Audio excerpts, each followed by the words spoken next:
Tukar sport spring. Jadi depan ni dapat 2 jari lah depan. Dua juga sini.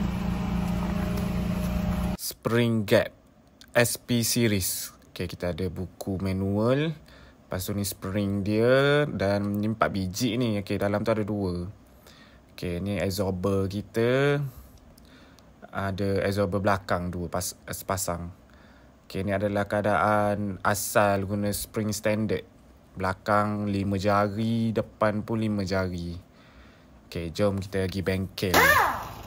Okay, buka tayar dulu. Tayar belakang. Okay, lepas tu kita buang lah spring dengan absorber.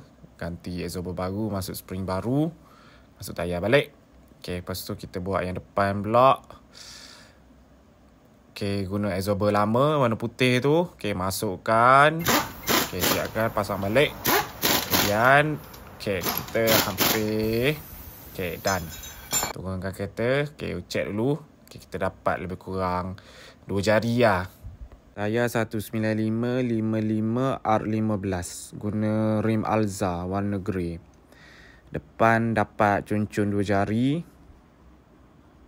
Okay, just nice. Belakang pun cun-cun 2 jari. Tapi longgar sikit belakang. 2 jari longgar. Jadi inilah hasilnya. Sedap mata memandang. Depan 2 jari rapat, belakang 2 jari longgar. Memang cantik. Okey, belakang. Dan depan. Okey, dari pandangan jauh, pandangan sisi. Mantap.